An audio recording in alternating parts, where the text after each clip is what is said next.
प्रसन्न हो जाते हैं, केवल एक लोटा जल। अब उस जल को चाहे तुम कोई कहे कि ये गंदा नदी का पानी है, कोई कहे गटर का पानी है, कोई कहे कारपोरेशन का पानी है, कोई कहे नगर पालिका का पानी है, कोई कहे टंकी का पानी है, कोई कहे खड्डे का पानी है, तुम कुछ भी कहते रहो। शिवजी अगर पानी देखते होते तो तुमसे पानी मांगते ही नहीं। शिवजी अगर फूल देखते होते तो तुमसे फूल मांगते ही नहीं। शिव महापुराण में, स्कंद पुराण में, भविष्य पुराण में, अग्नि पुराण में, नर्मदा पुराण में, लिंग पुराण में, नारद पुराण में, ब्रह्मवैवर्त पुराण में, कूर्म पुराण में, मत्स्य पुराण में, विष्णु पुराण में, श्रीमद् भागवत पुराण में, जितनी पुराणे हैं और जितनी उनकी उप पुराण है, उसमें ये नहीं लिखा कि जल कहाँ का लेकर आना। उसमें तो ये लिखा, भाव से अगर तूने आंख के अश्रु भी चढ़ा दिए तो भी शिव स्वीकार कर लेगा, तो भी शिव स्वीकार कर। चलो जाने दो, अब एक कथा सुनो नरसिंह मेहता जी की। नानी बाई का मायरा सांवरिया सेठ ने भरा था, पर सांवरिया सेठ से मिलाने वाला नरसिंह जी को थे कौन? भगवान देव अधिदेव महादेव। जरा विचार करिए, थोड़ा संगीत सब थोड़ा शांति से रहे। सांवरिया सेठ से शिव जी को मिलाने वाला कौन था? कौन? विचार करना जरा। बड़ी भाभी ने देवर को धक्के मार के निकाल दिया। नरसिंह मेहता जी रोते हुए कहाँ जाते तो बड़े भाई सारंगधर ने कह दिया कि वो टूटा हुआ शिवजी का मंदिर है, वहां चले जा। टूटे हुए शिवजी के मंदिर में भेज दिया और टूटे हुए शिवजी के मंदिर में नरसिंह जी चले गए। ना लोटा था, ना जल था, ना फूल था, ना पत्र था, ना भोग था, ना भोजन था, कुछ कुछ। क्या करा नरसिंह जी ने? पूरी रात नरसिंह जी शिवलिंग को गले लगाकर रोते रहे। पूरी रात नरसिंह जी शिवलिंग को गले लगाकर रोते रहे, पूरी रात। सुबह ब्रह्म मुहूर्त में भगवान शंकर ने नरसिंह जी को नंदी पर बिठाया और सांवरिया सेठ का दर्शन कराने के लिए गौलोक धाम ले गए।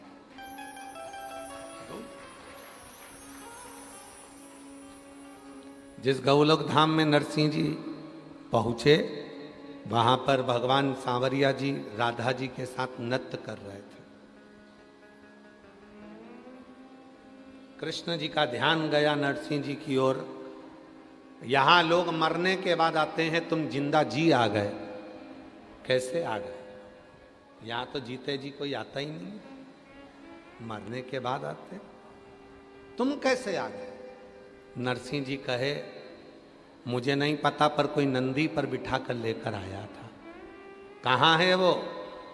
जो सांवरिया सेठ ने भगवान शिव जी को देखा, जिंदा जी बैकुंठ तक लाने की सामर्थ्यता किसी में नहीं है, केवल एक शिव में है। वो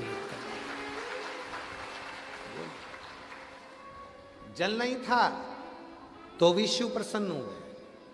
यही कलिकाल की घटना है, यही कलयुग की घटना है। नानी बाई का मायरा कोई सतयुग या त्रेता या द्वापर का नहीं है, कलयुग का है। आंखों के पानी में नमक होता है कि नहीं होता है? बोलो बोलो, जम के बोलो। होता है। अब जब आंखों का पानी नमक वाला शिव जी पे गिरा होगा तो भी तो शिव जी ने स्वीकार किया होगा। अब दुनिया के लोग कहते हैं पानी शुद्ध रखो, और शिव महापुराण की कथा कहती है वाणी शुद्ध रखो।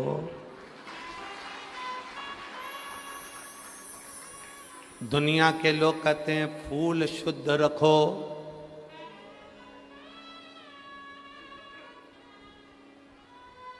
एक पुष्प होता है पारिजात का पुष्प, देखा है आप लोगों ने? पारिजात का पुष्प, उस पुष्प को तोड़ा नहीं जाता,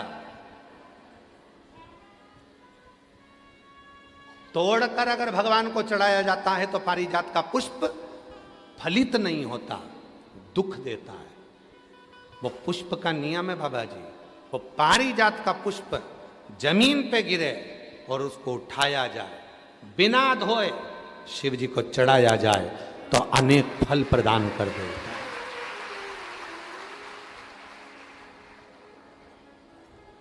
बिना धोए। और आज भी प्रमाण है महाराज जी, आज भी हमारे सनातन धर्म में प्रमाण है, जिस पुष्प को पानी में धोकर भगवान को चढ़ाया जाता है वो फूल भगवान स्वीकार नहीं करते। आज भी नियम है वकील साहब, आज भी नियम है। जिस फूल को अगर पेड़ से तोड़ा, पानी में धोया, उसके बाद भगवान को चढ़ाया तो भगवान उसको स्वीकार नहीं करते। ये रीत है आज भी। फूल से टूटा और टूटने के बाद भगवान को चढ़ा दिया, वो स्वीकार।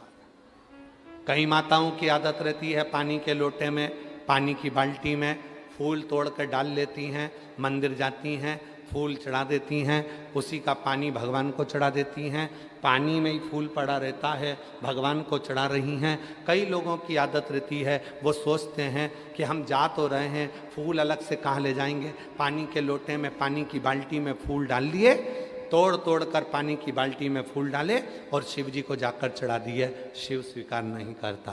पूरी पुराण को उठाकर देखना, कहीं नहीं लिखा कि फूल को धोकर शिव को चढ़ाना। यहाँ तक लिख दिया कि पारिजात का यदि फूल, और ये पारिजात का फूल कब आया था? अभी अभी हमने कथा में वर्णन किया था, सीहोर की कथा में, सीहोर की कथा में वर्णन किया था, आप लोगों ने सुना होगा। दुर्वासा बाबा आ गए थे अयोध्या में भोजन करने के लिए। अभी कथा में बोला था, हाँ आप लोगों ने में से किसी न किसी ने सुना होगा। दुर्वासा ऋषि आए अयोध्या, भगवान श्री राम जी, भरत जी, शत्रुघ्न जी, लक्ष्मण जी सब ने आओ भगत करी। माँ जानकी जी ने भी प्रणाम करा और राम जी ने कह दिया कि प्रभु भोजन करना है आपको अयोध्या में। तो उन्होंने कह दिया था भोजन तो करूँगा, पर शर्त एक है, भोजन बनाने में अग्नि का प्रयोग ना हो, भोजन बनाने में जल का प्रयोग ना हो, और भोजन बनाने में धेनु का प्रयोग ना हो। कोई दूध, कोई घी, कोई दही, कोई वस्तु गाय की होना नहीं चाहिए, धेनु का प्रयोग भी ना हो, सुनो, अग्नि का प्रयोग भी ना हो और जल का प्रयोग भी ना हो।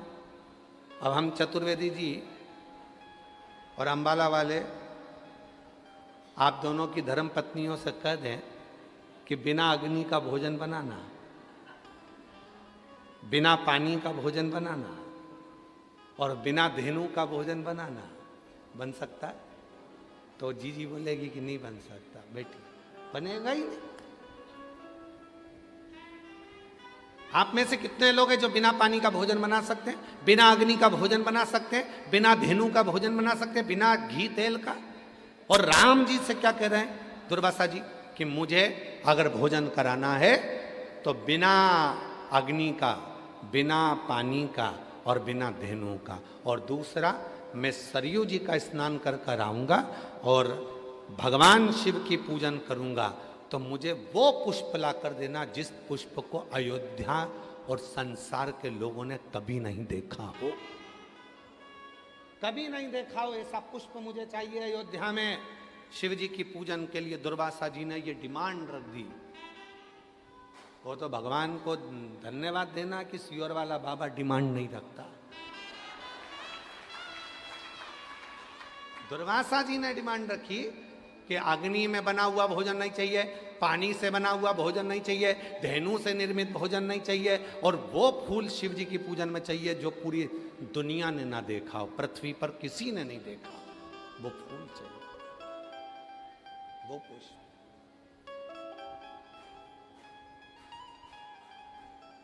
वो पुष्प चाहिए।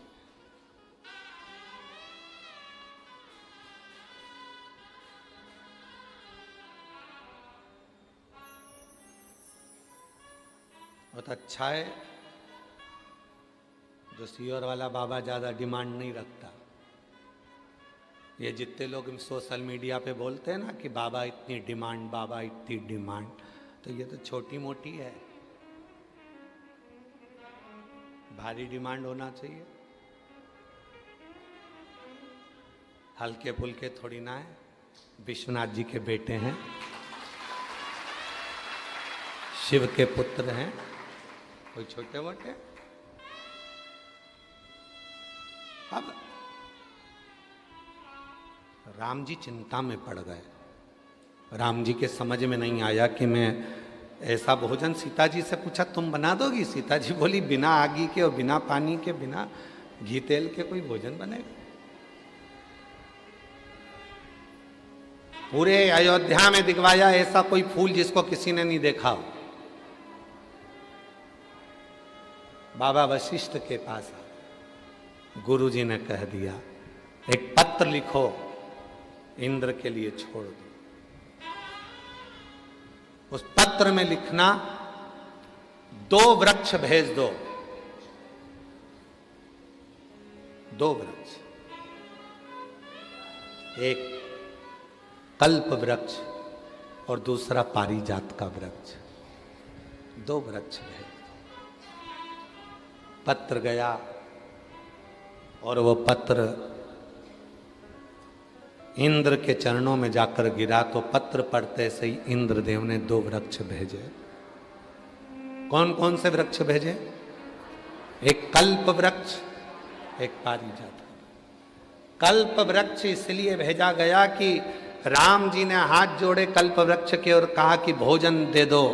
कल्प वृक्ष से जो मांगो वो मिल जाता है। बना हुआ भोजन सामने आ गया, ना अग्नि लगी, ना पानी लगा, ना धेनु लगी, और भोजन दुर्वासा जी के सामने।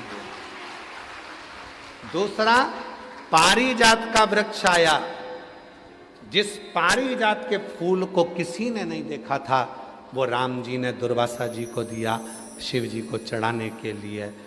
और वो फूल जो जमीन पर पड़े थे वो राम जी बीन कर दुर्वासा जी को दिए थे, शिव ने स्वीकार किए थे। शंकर भगवान उसी क्षण राम जी की साक्षी में कहते हैं सुनो राघव, आज भूमि पर पड़ा हुआ ये पुष्प तुम्हारे हाथ का स्पर्श पाकर मेरे पास आया है। आज के बाद संसार का मनुष्य जब पारिजात का फूल मुझे देगा तो वो तोड़ कर देगा तो फल नहीं मिलेगा, पर भूमि पर पड़ा हुआ देगा तो मैं राम के रूप में उसको स्वीकार करूं। राम जी के हाथ के पुष्प के बराबर पुष्प पारिजात का भूमि पर पड़ा हुआ पुष्प हो जाता है। और दुनिया के लोग बात करते हैं कि ये पानी मत चढ़ाओ, वो पानी मत चढ़ाओ, ये मत करो शिव जी को। ये कई लोग कह देते हैं ये बेलपत्र तुम्हारी पूरी टूट गई है, ये बेलपत्र खंडित हो गई है, ये खंडित बेलपत्र है, शिव जी को मत चढ़ाओ, इसकी एक पत्ती नहीं है, शिव जी को मत चढ़ाओ, ये बेलपत्र का आधा टुकड़ा है, शिव जी को मत चढ़ाओ, ये बेलपत्र का इतना सा टुकड़ा है, शिव जी को मत चढ़ाओ। शिव महापुराण की कथा जिसने पढ़ी नहीं है वो व्यर्थ की बात करते हैं। और जिन्होंने शंकर जी को जान लिया, शिव महापुराण में यहां तक लिखा है कि अगर बेलपत्र के 1,00,000 टुकड़े हो जाएं और बेलपत्र सूख भी जाए, सूख कर भी उसका चूरा बन जाए और चूरे का भी एक तिनका मात्र भी शंकर को चढ़ जाए तो सहस्त्र बेलपत्र के फल के बराबर फल प्राप्त हो जाता है। जो समझे ही नहीं उनको क्या समझाए। जो आज भी दिमाग में लेकर बैठे, खंडित है, खंडित है, खंडित है।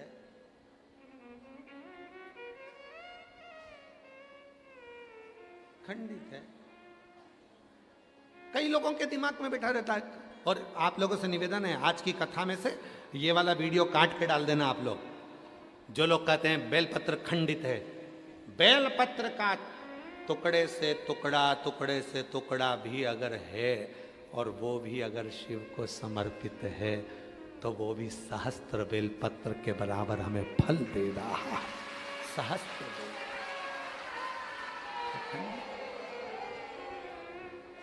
दुनिया में केवल एक ही तो है, पूरी दुनिया में केवल एक ही है, मेरा देव अधिदेव महादेव।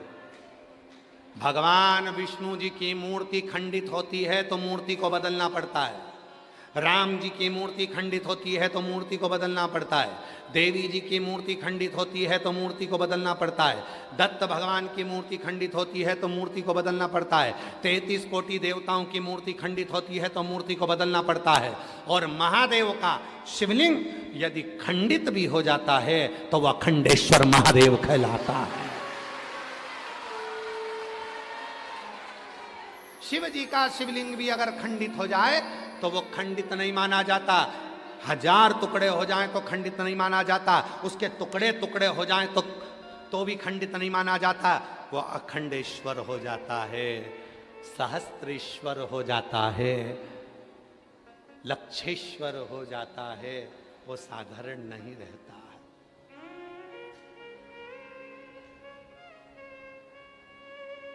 लक्षेश्वर अखंड है, वो खंडित ही नहीं हुआ। सारी दुनिया में सबसे ज्यादा आक्रमण अगर द्रोहियों ने करे हैं तो काशी पर करे हैं। अगर विधर्मियों ने सबसे ज्यादा आक्रमण करे तो काशी विश्वनाथ पर करे। सब कुछ तोड़ लिया उन्होंने, पर काशी आज भी अजर और अमर जैसी खड़ी की खड़ी है। अजर अमर है। गली गली के मकान तोड़कर देख लो, हर मकान के नीचे से शिवलिंग निकलेगा, हर ओटले के नीचे से शिवलिंग निकलेगा, हर भूमि के नीचे से शिवलिंग निकलेगा। विद्रोहियों ने पूरी तरह से शिवलिंगों को खंडित कर कर देख लिया, पर उनको क्या मालूम था ये विश्वनाथ है जो दुनिया का भरण पोषण करने वाला है। ये कभी खंडित नहीं होता, ये तो अखंड है और अखंड ही रहेगा। ये अखंड है और अखंड ही रहेगा। ये कोई साधारण नहीं है, इसको समझना साधारण नहीं है।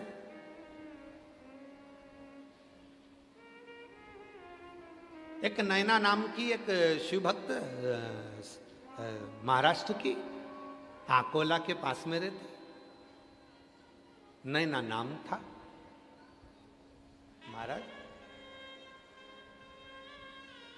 हम चतुर्वेदी जी उसका पत्र अगर हमारे पास में होगा तो हम उस पत्र को सोशल मीडिया पर जरूर डालेंगे। हम श्योर जाकर ढूंढवाएंगे उस पत्र को। अगर वो पत्र, नैना नाम की एक लड़की अकोला के पास की,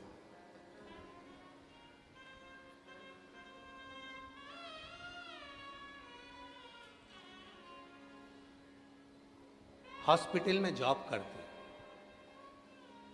हॉस्पिटल में भी ऐसी जगह जॉब करती है जहां पर स्त्री का प्रसव होता, बच्चा जन्म लेता, तो पूरी की पूरी वो बच्चे को जन्म देने में उसका पूरा शरीर जो है वो प्रसव के कारण बस रक्त में आदिक में हो जाता है और वो पूर्ण तरह से गंदी हो जाती। वो कहती कि मैं पूरा, मेरा शरीर गंदा हो जाता। अब बच्चा जन्म लिया, अब ये तो माएँ जानती हैं, माँओं को मालूम है कि प्रसव के समय पर बच्चा जब जन्म लेता है तो कितना कितना वहाँ रक्त आदि गंदा हो जाता है। नहीं ना, गुरु जी बहुत दुखी रहती हैं। मेरे दुख का निवारण क्या है? हमने कहा एक लोटा जल सारी समस्या का हल। हमारे पास तो कोई दूसरा निवारण तो है ही नहीं। पानी चढ़ाओ, दुख मिटाओ, बोल बम का नारा है, श्री शिवाय। इसके सिवाय तो हमारे पास कुछ दूसरी चीजें है ही नहीं। दुनिया के लोगों के पास में बहुत सारी चीजें हैं। कोई भभूति दे देगा, कोई बेल दे देगा, कोई नारियल दे देगा, कोई कुछ दे देगा। हमारे पास तो ये भी नहीं है।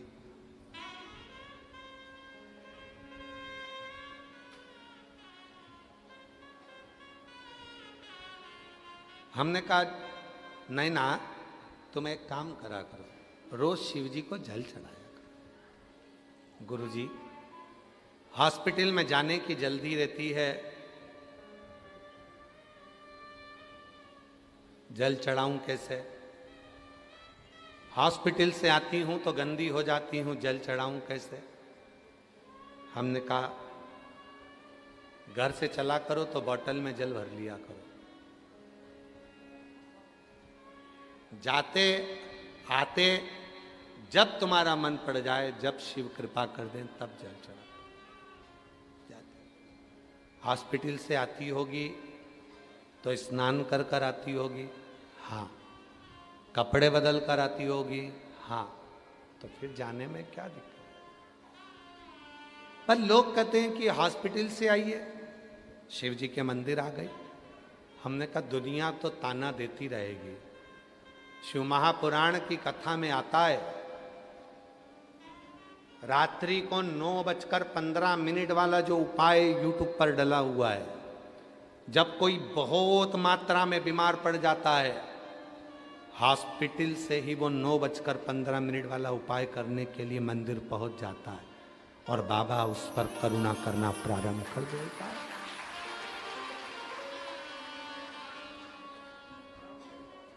शिव गंदा शरीर नहीं देखे हैं, शिव गंदा मन देखते हैं।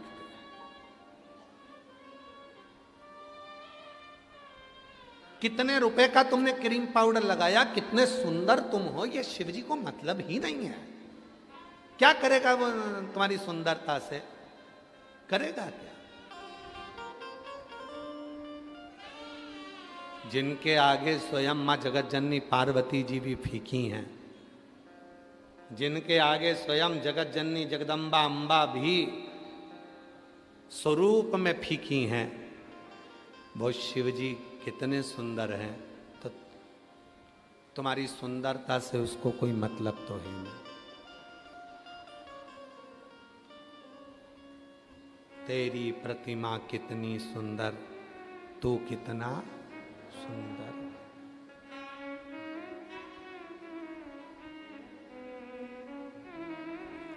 वो कितना सुंदर।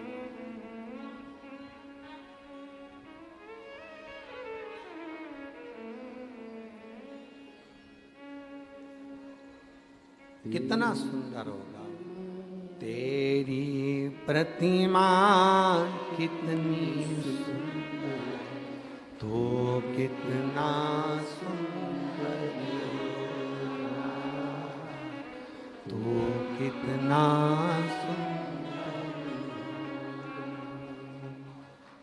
जरा विचार करो, कितना सुंदर है।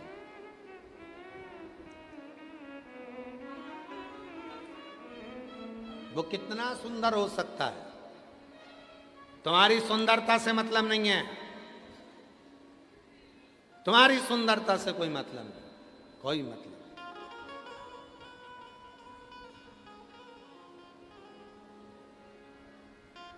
नाथू भगत की कथा याद है आप लोगों को? काशी में रहने वाले, जितने काशी में रहने वाले, नाथू भगत की कथा आप लोगों के स्मरण में होगी। नाथू भगत शिव का परम उपासक,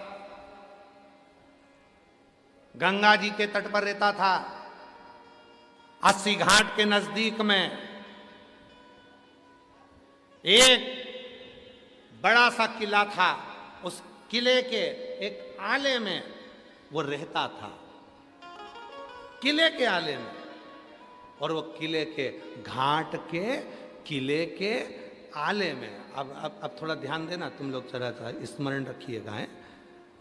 आप लोग तो काशी के रहने वाले हो, गंगा के घाट पर बहुत बड़े बड़े घाट हैं।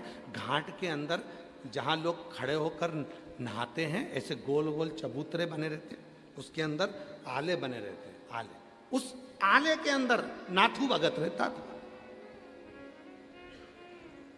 जितने काशी वाले हैं उन सब के स्मरण में एक कथा होगी कि वो नाथू भगत काशी में रहता और 80 घाट के नजदीक में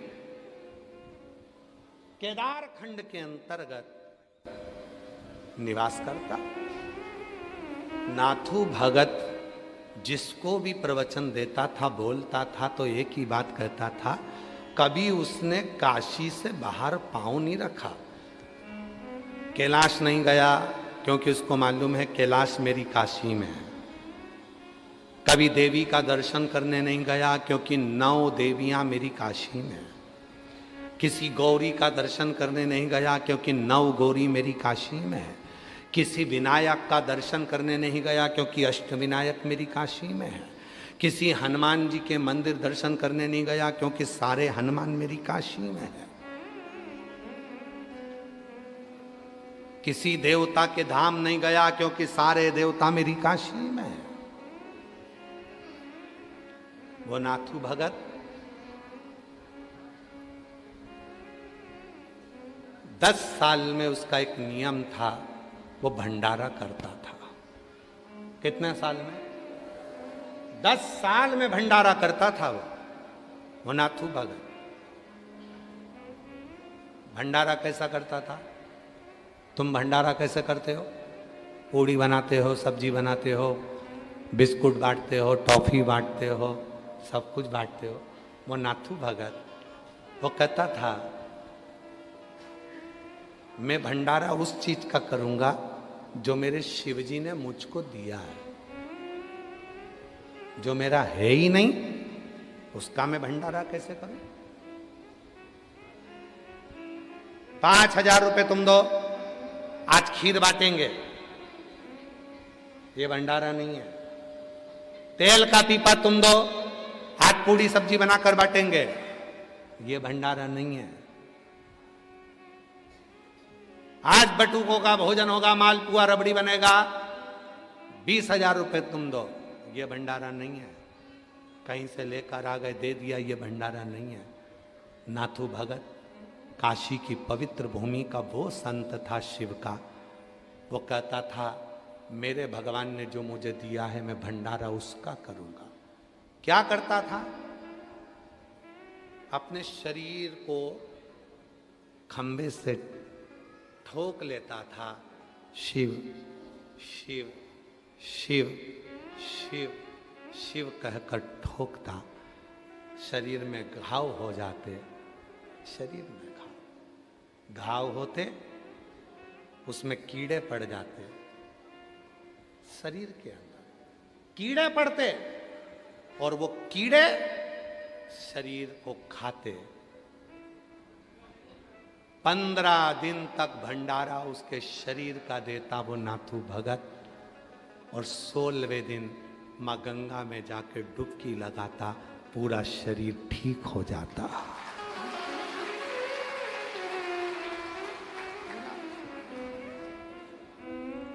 पूरा शरीर ठीक। काशीवासी वो नाथू भगत को भूल नहीं सकते। उसके भंडारे को कोई भूल नहीं सकता। धन का भंडारा नहीं था, तन का भंडारा था। जैसे ही गंगा जी की डुबकी लगती थी पूरा शरीर ठीक हो जाता। ये काशी है। इस काशी को लोगों ने हल्के में ले लिया है। आज नए नए लोग आकर बस गए काशी में तो सोचते हैं कि काशी हम देख रहे हैं कि कमाई का स्रोत हो गया। आज नए नए लोग काशी में आकर बस गए, थोड़ी सी प्रॉपर्टी खरीद ली और सोच लिया कि हमने होटल, हमने बिल्डिंगें बना ली तो काशी हमारी हो गई।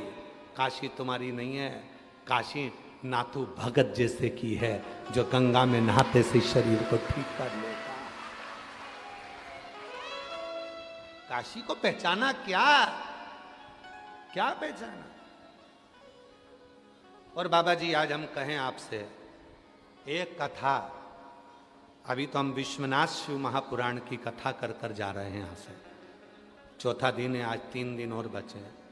पर चतुर्वेदी जी और पूरी टीम और बाबा जी सब ध्यान रखना, जब एक बार कथा करने के लिए वापिस आए तो काशी के भक्तों की कथा सुनाकर जाएंगे कि काशी के भक्त कैसे हैं।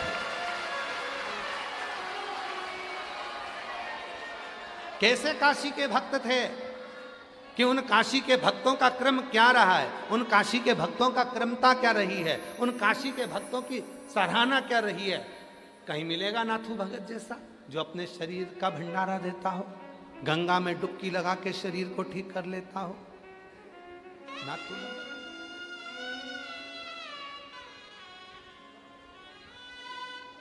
आओ काशी के एक भगत की ओर बात करें तो विपन्नन, काशी का एक भगत विपन्नन मणिकर्णिका पर रहता था, और वह विपन्नन मणिकर्णिका पर रहता, और मणिकर्णिका पर वह विपन्नन रहता हुआ मणिकर्णिका की भूमि पर जब कोई मुर्दा जलाने आता तो मुर्दे जलाने वाले का मुख देखता।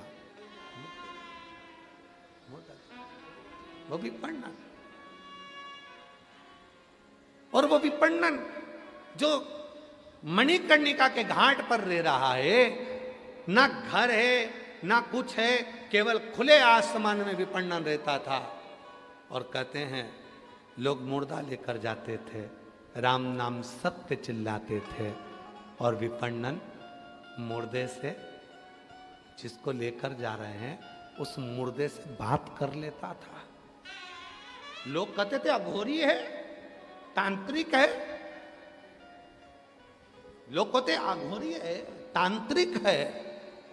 अरे विपन्नन ना अघोरी था ना तांत्रिक था, वो विश्वनाथ जी का भक्त था, शिव का भक्त था। वो अघोरी नहीं।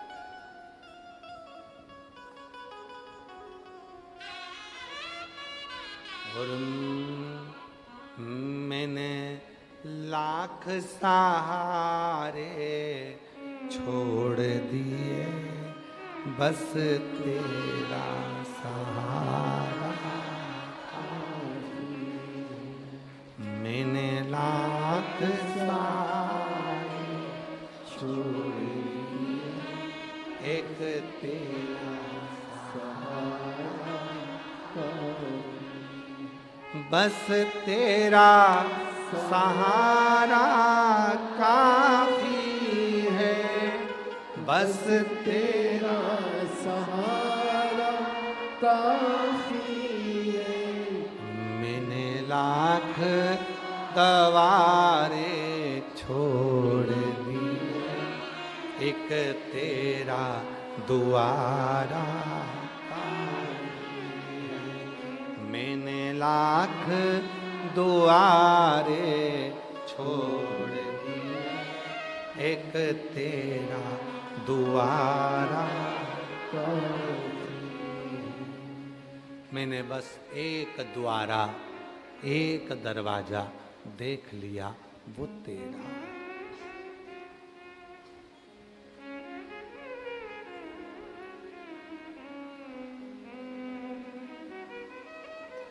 संगी साथी कुटुंबी बड़े, मेरे संगी साथी कुटुंबी बड़े, बस एक सहारा देख लिया, तेरे दर का किनारा काफी है। बस एक सहारा देख लिया, तेरे दर का किनारा काफी है। मैंने सारे सहारे छोड़ दिए, बस तेरा सहारा काफी है। विपन्नन लोग कहते थे तांत्रिक था, विपन्नन लोग कहते थे अघोरी था। विपन्नन जिसकी चरित्र काशी के शास्त्रों में मिलता है, और उसको पढ़ो तो मिलता है कि विपणन मुर्दों से बात कर लेता था, मुर्दों से। और सुनो, ए काशी वासियों, आप सबके चरणों को प्रणाम कर कर एक बात कहना चाहता हूं इस विपणन के चरित्र से। प्रश्न था विपणन का। एक ब्राह्मण मस्तक पर त्रिपुंड, गले में रुद्राक्ष की माला, भस्म पूरे शरीर पर लगी हुई, त्रिपुंड, और विपणन के पास आ गया। उस दिन विपणन खुले आसमान में बैठे थे, मुर्दे से बात कर रहे थे, मुर्दे से। ये काशी है वकील साहब, ये काशी है जहां मुर्दे से बात करने वाले संत भी यहाँ निवास करते थे। गर्व होना चाहिए काशी वासियों को कि यह काशी है। इसको महाशमशान कहते हैं, महाशमशान। विपणन बैठे थे, गले में रुद्राक्ष, भस्म, त्रिपुंड पहना हुआ एक ब्राह्मण विद्वान, शिखाबंदी है उसकी, तन पर एक लंगोटी है, ऊपर के भाग कुछ नहीं है, एक यज्ञोपवीत धरा हुआ है। विपणन के पास आ गया विपणन। आज विपणन मुर्दे से बात कर कर हंस रहे थे, तो मैं पूछा कि भाई मेरा प्रश्न है। ब्राह्मण ने पूछा कि परमात्मा से प्रेम और संसार से प्रेम में क्या अंतर है। सुनना जरा, बड़ा सुंदर है। परमात्मा से प्रेम और संसार से प्रेम में क्या अंतर है। विपणन ने जो कहा हम आज की भाषा में सुनाएंगे, पुरानी भाषा में नहीं सुनाएंगे, क्योंकि आज की भाषा में तुम्हें जल्दी समझ में आएगा। विपणन ने कहा परमात्मा से प्रेम और संसार के प्रेम में क्या अंतर है। ब्राह्मण ने पूछा तो विपणन ने जवाब दिया, कोई हॉस्पिटल में पड़ा हुआ है, घर से लोग भोजन ले जाने को टेंशन समझ रहे हैं, ये संसार का प्रेम है। कौन लेके जाएगा खाना। आज हॉस्पिटल तुम जा रही हो तो कल मैं जाऊंगी, सास बीमार है, ससुर बीमार है, क्या रोज रोज मैं ही बैठी रहूं? क्या पूरी जायदाद का हिस्सा मुझे ही मिलेगा? सास तो तुम्हारी भी है ना, माँ तो तुम्हारी भी है ना, तो तुम भी खाना लेके जाओ। ये सांसारिक प्रेम है। विपणन अपनी भाषा में समझाए थे, पर सियोर वाला बाबा अपनी भाषा में समझा रहा है। ये सांसारिक प्रेम है। डॉक्टर से जाकर पूछ रहे हैं ठीक हो जाएंगे कि नहीं होंगे। डॉक्टर ने कह दिया चांस तो थोड़े कम है। तो फिर कितने दिन के हैं? ये सांसारिक प्रेम। विपणन की भाषा को हमने अपनी भाषा में बदला है। विपणन की भाषा तो बहुत ऊंची है, जिसको समझने में हमको समय लग जाएगा, इसलिए हमने अपनी भाषा में। फिर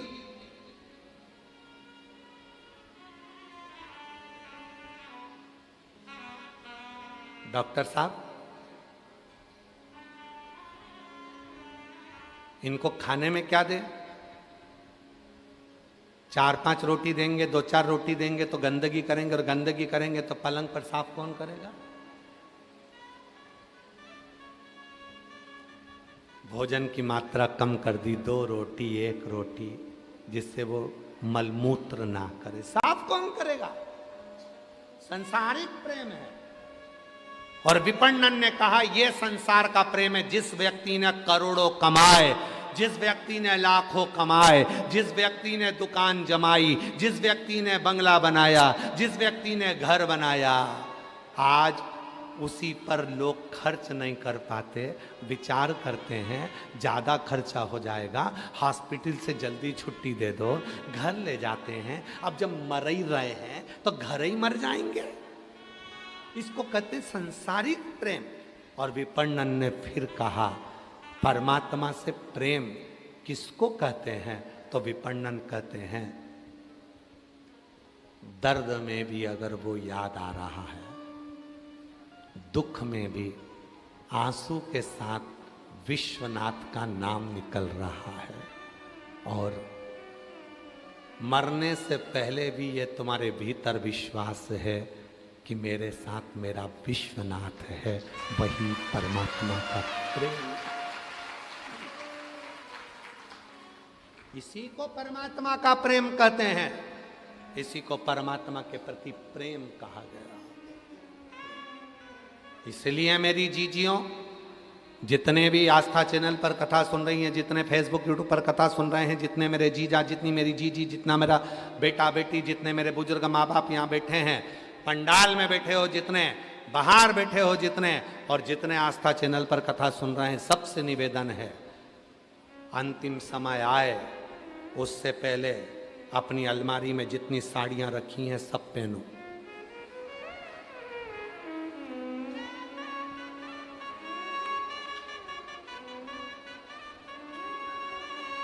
कोई कहे कि बुढ़ापे में ब्यूटी पार्लर जाती है, हाँ जाऊंगी, तेरे बाप का क्या जाता, जा चल जाऊं, जा बता। 60 साल 70 साल की हो गई, इतनी हीरोइन बन के रहती है, मेरी मर्जी।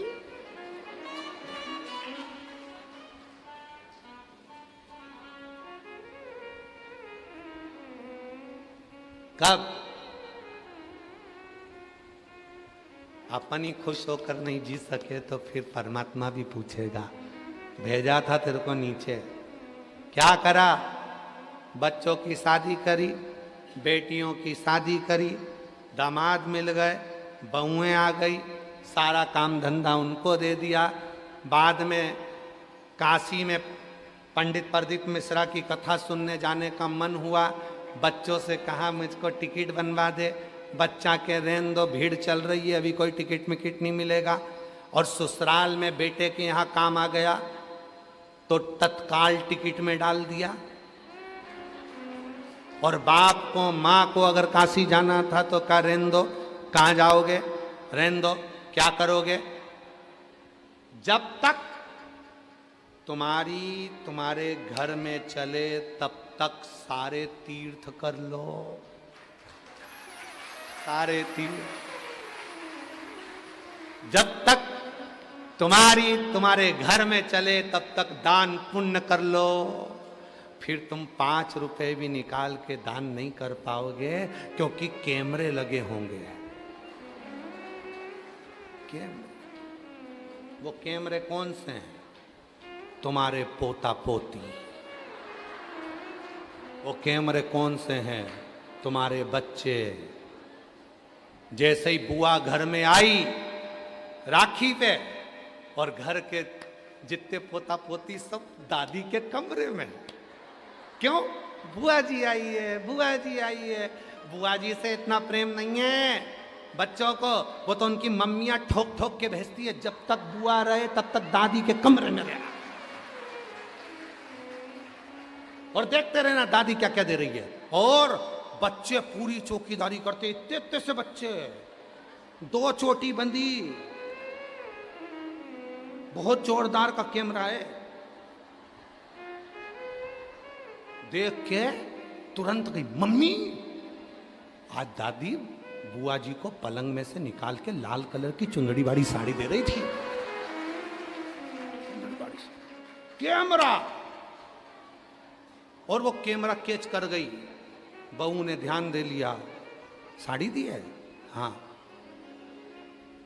जब बुआ जी जाने लगी तो बहू भी कहने लगी अपने अपने पतियों से, देख लो आई थी तो एक बैग लेके आई थी, जा रही 4 लेके। कैमरा है, कैमरा, कैमरा।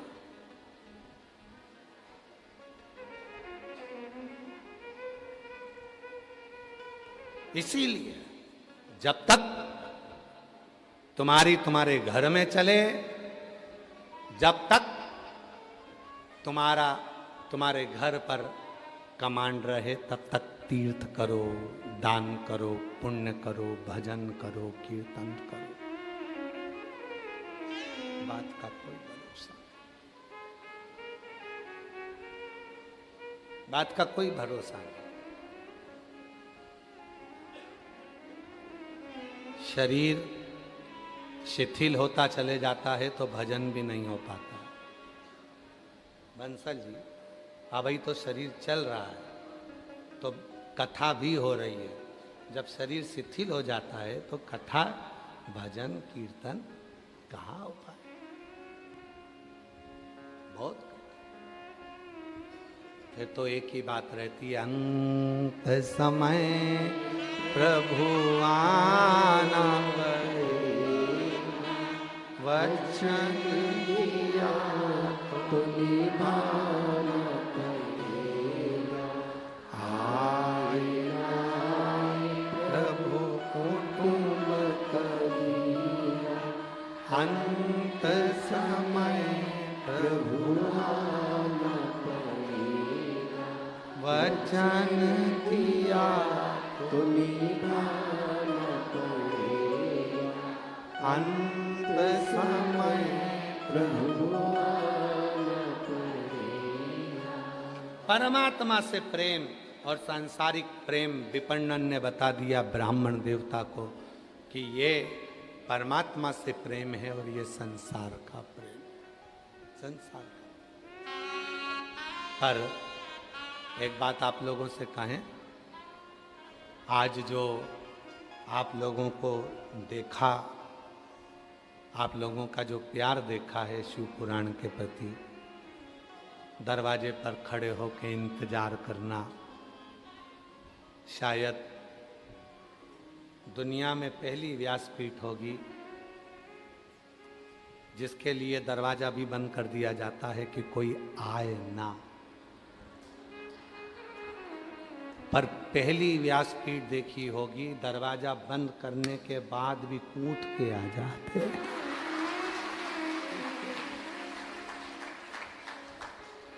तुम हमें छुपा ना पाओगे, तुम हमें छुपा। कहाँ स्वर नहीं बैठ रहा है तुम्हारा, एक नंबर पर लेके आओ उसको, इसको एक नंबर पे चलाओ तुम, वो उसका 2-3 पे जा रहा है, तो एक पर ले इसको। समझ, शिव तत्व कह रहा है, शिव तत्व शायद पहली व्यासपीठ है जिसको रोकने के बाद भी लोग शिव भक्त, और ये प्रदीप मिश्रा जी के लिए नहीं आ रहे, सीवर वाले बाबा के लिए नहीं आ रहे, आपके दिल में जो शंकर जी बैठे हैं, विश्वनाथ जी बैठे हैं, शिव बैठे हैं, आप उस शिव को पाने के लिए, शिव से शिव का मिलन करने के लिए शिव पुराण है। और शिव से शिव,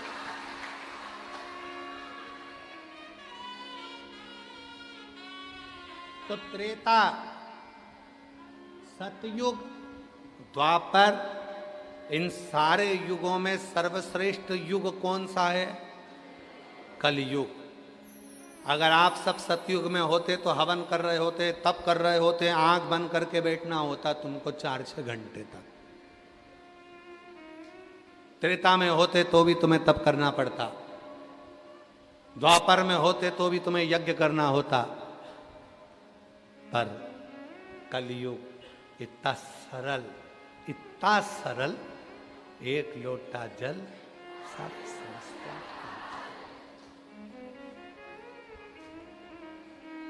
और आज हमारे चतुर्वेदी चढ़वा दिए बिस्लेरी का जल सुबह सुबह। सुबह सुबह जल ढूंढ रहे थे मंदिर में, जल ना मिला तो चतुर्वेदी जी बोले ले बिस्लेरी का है।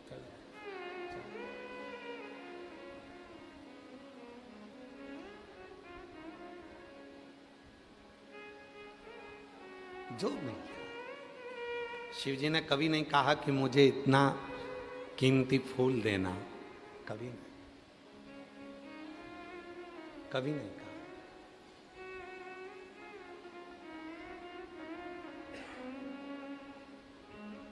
कभी नहीं शिव जी ने कहा कि मुझे इतना कीमती सामान दो, इतना कीमती फूल दो, इतना कीमती सामग्री मुझे दो। शिव जी तो बोलते ही, शंकर भगवान की कथा तो यहाँ तक कहती है कि कीमती कीमती सामान तुम घर छोड़ के आओ, एकदम फ्री होकर आओ, आनंद के साथ।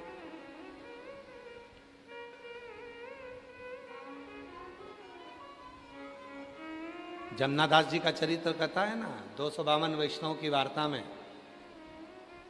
सेठ, एक भगवान का भक्त था जमनादास।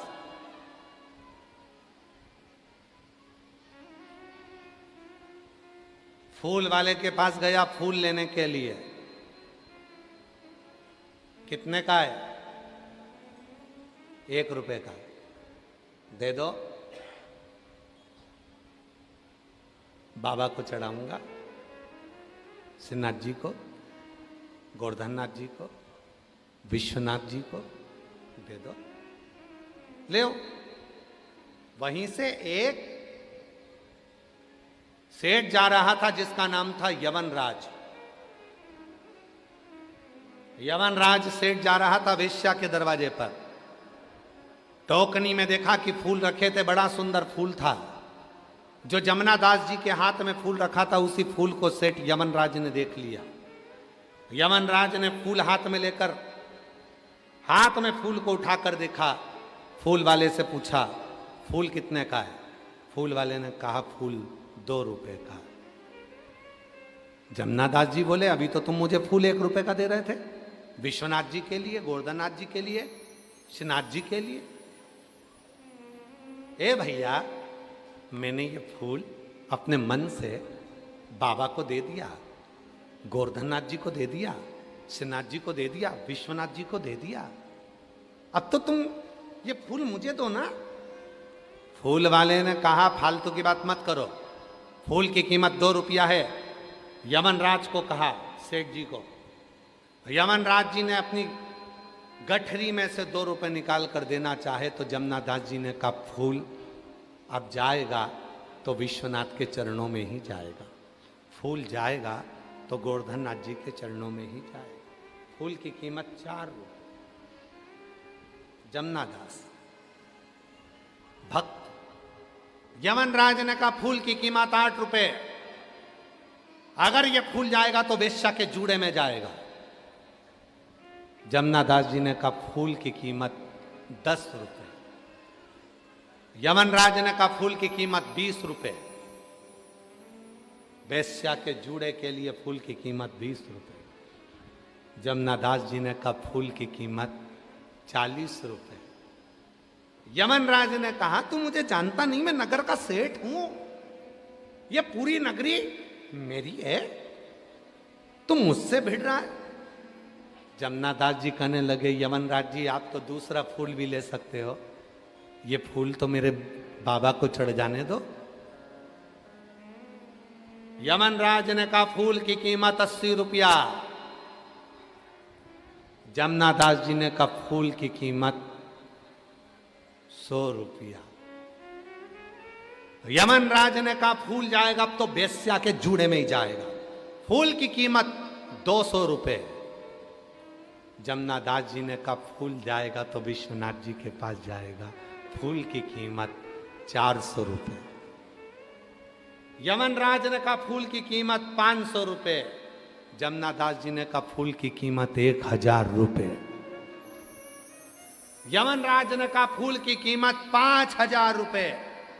जमनादास जी बोले फूल की कीमत 10,000 रुपए।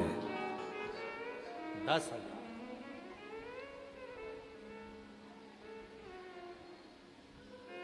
यमनराज ने पता लगाया कि ये इसके पास कितनी जमीन जायदाद है, पता करो। पूरी जमीन बेच देगा 50,000 में बिक जाएगी, इससे ज्यादा नहीं होगा इसके पास। यमनराज ने कहा फूल की कीमत 25,000 रुपए। जमनादास जी बोले फूल तो विश्वनाथ के पास जाएगा, फूल की कीमत 50,000 रुपए। 50,000।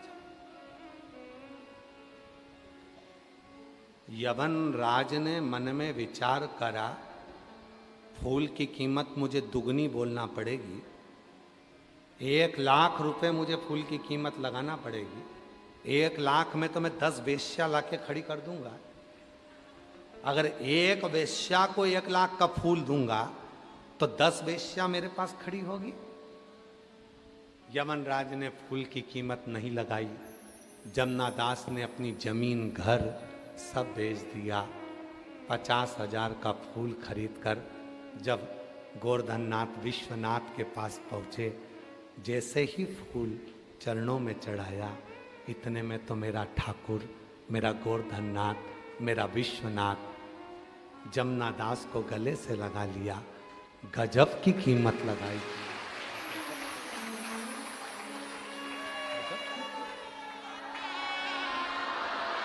गजब की कीमत। आज भी अगर भगवान शंकर के फोटो का दर्शन करो, श्रीनाथ जी के चित्र का दर्शन करो, गोवर्धननाथ जी के फोटो का दर्शन करो, आज भी जमुना दास जी का वो फूल तुम्हें फोटो में मिलेगा। फोटो में। आप लोगों में से किसी ने शंकर जी का फोटो देखा? अगर शिव जी का फोटो देखा हो तो यहाँ एक फूल लगा हुआ उनका देखा होगा कान के पास। किस किस ने देखा है? दर्शन किए? शिव जी के कान के पास में एक फूल होता है, श्रीनाथ जी के हाथ के ऊपर एक फूल होता है, गोवर्धननाथ जी के हस्त के ऊपर एक फूल होता है। कोई पूछे कि भगवान शंकर जी के कान के पास में केवल एक ही फूल क्यों है, तो जवाब मिलेगा वो फूल किसी और का नहीं है, वो जमुना दास का फूल आज तक मेरा महादेव अपने कान के पास लगा। वो जमुना दास जी का फूल आज भी मेरे गोवर्धननाथ जी अपने हस्त कमल पर रखते हैं। कीमत फूल की नहीं है, कीमत भाव की है, कीमत दिल की है, कीमत हृदय की है। अब लोग कहें कि पानी गंदा, कोई कहे फूल बेकार हो गए, कोई कह दिया पानी फूल मुरझा गए, कोई कहने कह दिया ये बेलपत्री टूट गई, कोई कह दिया बेलपत्री खंडित हो गई, कोई ने कह दिया नारियल सड़ाई निकल गया।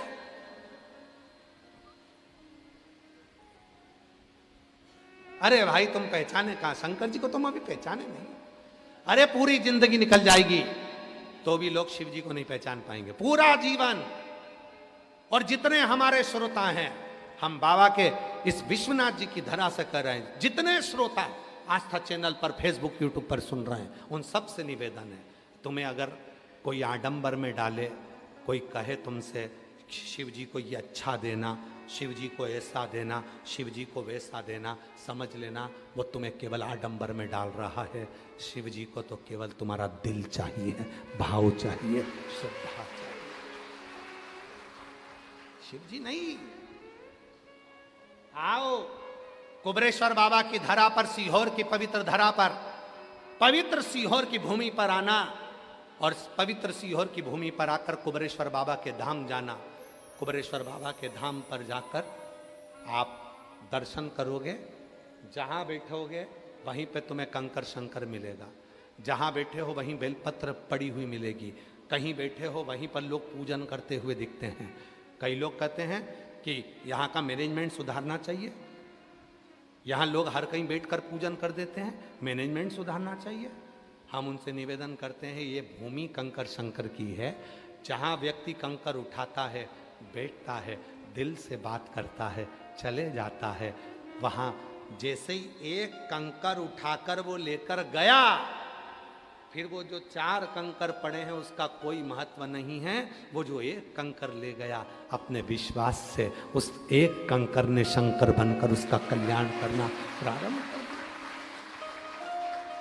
पूरी दुनिया की कावड़ भरना, काशी की कावड़ भरो, सोमनाथ जी की कावड़ भरो, महाकाल जी की कावड़ भरो, ओमकारेश्वर की कावड़ भरो, चाहे तुम नीलकंठ की कावड़ भरो, चाहे तुम पूरी दुनिया की कावड़ भरो, और एक बार अगर कुबरेश्वर बाबा की तुमने कावड़ सीहोर जाकर भरी है और बाबा से दिल से तुमने कुछ निवेदन करा है, तो वो खाली नहीं रह सकता है, वो मिलेगा, वो प्राप्त, वो साधारण नहीं।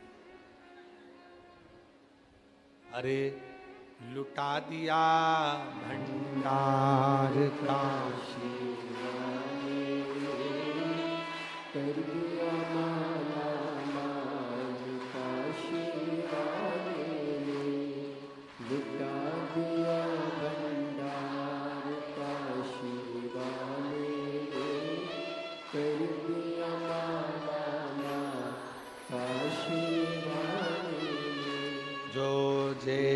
जैसी भावना लाया वो वैसा ही फल,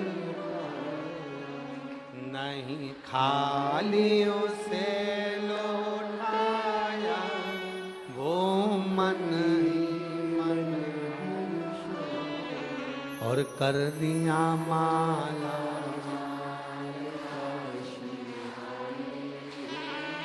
लुटा दिया,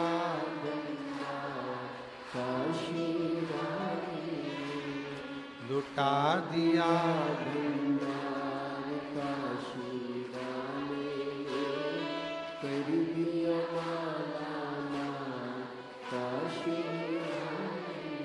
शिव की पूजन में, शिव के प्यार में तीन चीजें जरूरी है, सुन लेना सब।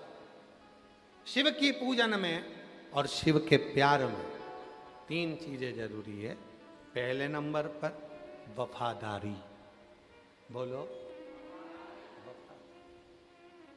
अगर वफादारी है तो शिव तुम्हारा है। बाबा जी, आज के जमाने में लोग गुरु के प्रति भी वफादार नहीं हो पाते, माता पिता के प्रति भी वफादार नहीं हो पाते, अपनों के प्रति भी वफादार नहीं हो पाते, धर्मपत्नी और बच्चों के प्रति भी वफादार नहीं हो पाते, पति पत्नी के प्रति वफादार नहीं हो रहा और पत्नी पति के प्रति वफादार नहीं हो रहा। अगर वफादार होते तो लेटरिन की बाथरूम की टाइल्स के नीचे दबे हुए नहीं मिलते, वफादार होते तो ड्रम के अंदर पड़े हुए नहीं मिलते। वफादार, गुरु के प्रति भी वफादारी बहुत जरूरी। जिस गुरु को तुमने मंत्र लिया है, जिस गुरु को तुमने मान लिया कि मैंने श्री शिवाय नमस्तुभ्यम मंत्र ले लिया, वो गुरु मेरा है। अब जो बोलेगा, गुरु वाक्य ही जनार्दन का वाक्य है, और गुरु ने कह दिया ऐसा, तो फिर उस वचन को पकड़ लिया तो फिर तो तुम पार हो गए। और गुरु के वचन में भी अगर संशय हो गया तो फिर रहेगा गुरु के वचन। इसीलिए दुनिया के लोगों ने एक वचन पकड़ लिया, एक लोटा जल। जब दुनिया के लोगों ने एक वचन पकड़ लिया कि एक लोटा जल सारी समस्या का हल है, तो काय को आडंबर में फंसूं, काय को पाखंड में जाऊं, काय को इधर उधर भटकूं। दुख आया, लोटा भरा, शिव जी के मंदिर पहुंच गए, काम आ गया। तीन चीजें हैं शिव की पूजन में और शिव के प्यार में, तीन चीजें जरूरी है। पहले नंबर पर बोलो वफादारी, दूसरे नंबर पर विश्वास, और तीसरे नंबर पर समर्पण। ये तीन चीजें। पहले नंबर पर वफादारी रखना। वफादारी का मतलब होता है कि मेरा शिव जैसा रखे, शिव जैसा, शंकर जैसा। किसको कहते हैं वफादारी, मालूम है तुमको? महाभारत, महाभारत का वन पर्व वर्णन करता है। एक पुरुष का नाम लिखा है, शिव जी के एक भक्त का नाम। महाभारत के वन पर्व में शंकर जी के एक भक्त का नाम लिखा है, जिसका नाम है पुरुष मृगा। जम के बोलो, क्या नाम है? पुरुष मृगा। आप सबको मालूम होगा कि अगर कोई बच्चे के मुंह से राल टपकती है, कोई बच्चा हाथ पैर से विकलांग है, बुद्धि से विकलांग है, उसका शरीर सही काम नहीं करता, कोई बहुत ज़्यादा व्यसन में डूबा हुआ है, नशे में डूबा हुआ है, नशा छूट ही नहीं रहा है, पूरा घर किसी एक व्यक्ति को सुधारने में लगा है पर वो सुधर ही नहीं रहा है, तो यही पुरुष मृगा जो महाभारत में वन पर्व के अंदर जिसका नाम आया है शिव जी का भक्त पुरुष मृगा, इसका नाम लेकर पीपल, एक पीपल का पत्ता और एक बेलपत्री का पत्ता, ये दोनों पीपल के पत्ते की नोक को बेलपत्री के पत्ते की नोक के साथ उल्टे हाथ में आगे करा जाता है, सीधे हाथ से शहद का पानी, पानी में थोड़ा सा शहद घुलाओ, वो इस नोक पर, किन्नौर पर डाला जाता है शिव जी के ऊपर, शंकर जी का नाम क्या लिया जाता है? पुरुष मृगा। नाम देकर जब जल चढ़ता है उसको कटोरी में झेल लिया जाता है। जो बच्चा मानसिक विकलांग होता है, शरीर से विकलांग होता है, कहते हैं शरीर में कोई ऐसा रोग हो जाता है जिसका इलाज पूरे दुनिया में नहीं है, उस रोग में भी जीबीएस बीमारी के अंतर्गत भी अगर उस जल को शिव पर चढ़ाकर उसको सुबह दोपहर शाम थोड़ा थोड़ा देना प्रारंभ करते हैं, शरीर में बल आता है और शरीर काम करना प्रारंभ कर देता है। वो पुरुष मृग। महाभारत के वन पर्व में वर्णन आता है पुरुष मृगा का।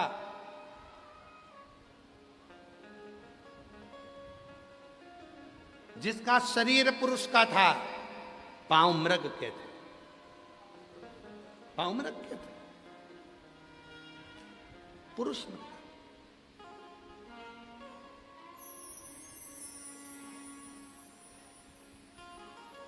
यहां तक कथा कहती है महाभारत वन पर्व में पुरुष मृगा की कथा आती है। शिव भक्त, इसको साधारण नहीं कहेंगे, शंकर का परम भक्त था पुरुष मृगा, परम भक्त। आज भी कहते हैं जिसकी बुद्धि काम नहीं करती है, इधर उधर भटक रही है ना, तो शहद का जल, पीपल के पत्ते की नोक और बेलपत्री की नोक दोनों को मिला के शिव जी पे चढ़ाई जाती है और उसका शहद के जल का प्रयोग किया जाता है। बुद्धि सटीक होती है। जो बच्चे पढ़ने बैठते हैं, मन नहीं लगता, मन विचलित हो जाता है, परीक्षा हॉल में याद नहीं आता, सब याद करते हैं, रात भर पढ़ते हैं और परीक्षा हॉल में भूल जाते हैं, उनके लिए भी पुरुष मृगा, पीपल के पत्ता नीचे, ऊपर बेलपत्री का पत्ता, दोनों की नोक, शहद का पानी शिव जी को समर्पित कर कर उस पानी का आचमन करे, बुद्धि केंद्रित हो जाती। पुरुष मृगा। फिर से बोलो, क्या नाम है? पुरुष मृगा। वन पर्व महाभारत में चरित्र आता है। राजसु यज्ञ चल रहा है युधिष्ठिर के यहां, पांडवों के राजसु यज्ञ। महाराज, और राजसु यज्ञ में ब्रह्मा जी की ओर से आए, विष्णु जी की ओर से आए, इंद्र की ओर से आए, सबकी ओर से आए, पर शिव जी की ओर से कोई नहीं आया। तब गुरु जी ने कहा कि यह काम करो, शंकर जी का एक परम भक्त है पुरुष मृगा, यदि वो यज्ञ में, राजसु यज्ञ में आ गया तो समझ लो कि ये यज्ञ सफल हो गया और तुम्हें वर प्राप्त हो गया, फिर तुम कभी जिंदगी में हार नहीं सकते। पुरुष मृगा आना चाहिए। पुरुष, हर हर,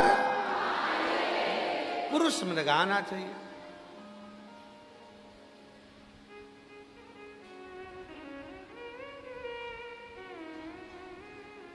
पर गुरु जी ने कहा उसको लाना बहुत कठिन, बहुत कठिन।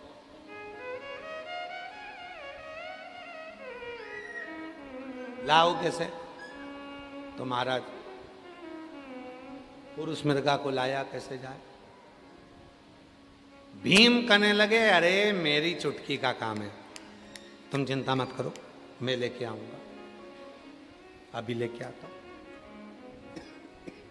भीम गए, पुरुष मृगा मिल गए। पुरुष मृगा ने कहा कि भीम क्या बात है? भीम कहने लगे, हमारे यहाँ यज्ञ चल रहा है, चलो।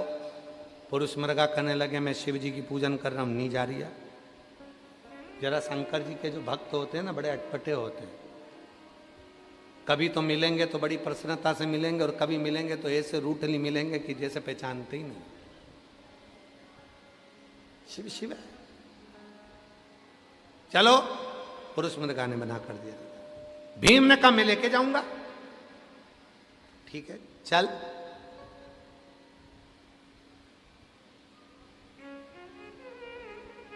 लगा दौड़। अगर तू जीत गया तो मैं हस्तिनापुर जाऊंगा, और अगर हार गया तो तेरे शरीर के 42 टुकड़े कर कर तालाब में फेंकूंगा, मंजूर है, भाग। भीम तो हल्के में ले रहा था शिव जी के भक्त को। शंकर का भक्त कभी हल्के में नहीं लेना चाहिए, बड़ा भारी होता है, बहुत भारी। 100 के करीब में तो हम ही हैं, तो भारी तो है, ठीक है। शिव का भक्त कोई हल्का है?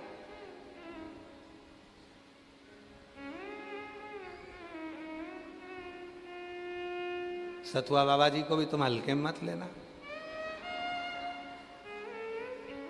मसान में रहने वाला, शमशान के सामने रहने वाला, दिन रात मुर्दे जलते देखने वाला कोई साधारण नहीं हो सकता।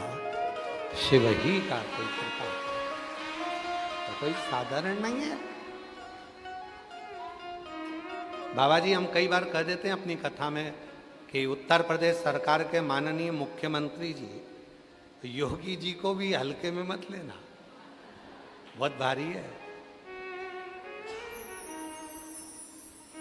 एक तरफ तो गोरख पर पीठ के पीठाधीश्वर, दूसरी तरफ मुख्यमंत्री। दुनिया के लोगों को लगता है कि वो केवल मुख्यमंत्री हैं, पर सही मायने में देखा जाए तो मुख्यमंत्री तो बाद में है, पहले गोरख पीठ के पीठाधीश्वर हैं। और वो पीठ जो दुनिया की आनंद का सुख देने वाली पीठ है लोगों के लिए, उसको समझना कठिन। शिव भक्त को कौन जान सकता है? भीम ने कहा मैं भागता हूं, ठीक है पकड़ो। और भीम भागने लगे, और जो भीम भागे उसके पीछे पुरुष मृगा भागे, पुरुष मृगा। हारने लगा भीम, पकड़ाई में आने वाला था, पकड़ाई में भीम की आंख में से आंसू बहने लगे। दौड़ते दौड़ते भीम रोने लगा, भीम रो रहा। गुरु जी ने युधिष्ठिर, नकुल, सहदेव, अर्जुन सबसे कह दिया अपने भाई के अंतिम संस्कार की तैयारी करो, पुरुष मृगा उसको मार देगा, वह बचेगा नहीं। भीम रोने लगा, दौड़ता दौड़ता थक गया, हारने वाला था। इतनी देर में भीम मां जगत जननी दुर्गा भवानी को याद करा। भीम की धर्म पत्नी हिडिंबा मां अंबा जगदम्बा को याद करी, मेरा पति मरने वाला है, बचा लो मां, बचा लो, बचा। मां ने तुरंत उसी क्षण, अगर मेरी जगत जननी मां नहीं होती तो भीम तो निपट गया। मां ने क्या करा? मेरी जगत जननी मां ने अपने जूड़े में से एक गजरे का फूल नीचे फेंका। जो फूल फेंका वहां शिवलिंग आ गया। पुरुष मृगा भाग रहा था, शिवलिंग को देखा, रुक गया, पांव पड़ी, पत्ती तोड़ी, शिवजी को चढ़ाया, फिर भाग। इतनी देरी हो गई तो भीम थोड़ा आगे निकल गया, फिर पकड़ाई में आने लगा। मां अंबा जगदम्बा ने अपने जूड़े का फूल तोड़ा, फिर नीचे पटका। पुरुष मृगा का नियम था, पुरुष मृगा का, जैसे हमारा नियम है बाबा जी, हमारा भी एक नियम है। हम सीहोर से चलते हैं या यहाँ से चलते हैं, रास्ते में जहाँ रुकेंगे वहाँ ओटले पर कोई शंकर का शिवलिंग हो या पेड़ के नीचे कोई शिवलिंग हो तो वहाँ जल चढ़ाकर फिर आगे बढ़ जाते। पुरुष मृगा का नियम था, जहाँ शिवलिंग देखता था वहाँ प्रणाम करता था, जल चढ़ाता था, पत्ती चढ़ाता था, फिर बढ़ता था। अब पार्वती जी क्या कर रही हैं? गजरे का फूल गिराती थी, शिवलिंग प्रकट हो जाता था, पुरुष मृगा महापूजन करने बैठ जाता था। इतनी देर में भीम आगे बढ़ जाता था, फिर वापिस वही की वही क्रम होता रहा। आखिरी में हस्तिनापुर की बॉर्डर थी, भीम भागा और इतनी देर में पुरुष मृगा ने भीम का पांव पकड़ लिया। आधा शरीर अंदर था, भीम का एक पांव घुटने से नीचे वाला बाहर रह गया। और पुरुष मृगा ने कहा अब तो तुझे मरना पड़ा। युधिष्ठिर आ गए बाहर, हाथ जोड़ लिए, बाबा जी, ए बाबा जी, आप पूरे शरीर को नहीं काट सकते, देहली के बाहर जो घुटना रहा है और पंजा रहा है आप इसको काट लो, 42 टुकड़े करो, फेंक दो, पर शरीर नहीं काट सकते। पुरुष मृगा प्रसन्न हो गए, राजसु यज्ञ करवाया, वर दिया। इस पवित्र कथा को दौड़ते हुए पुरुष मृगा के शिवलिंग की पूजन की कथा को जो सुनेगा, उसकी जिंदगी में जितनी भी अड़चने आएगी वो सब समाप्त हो जाएगी। सब।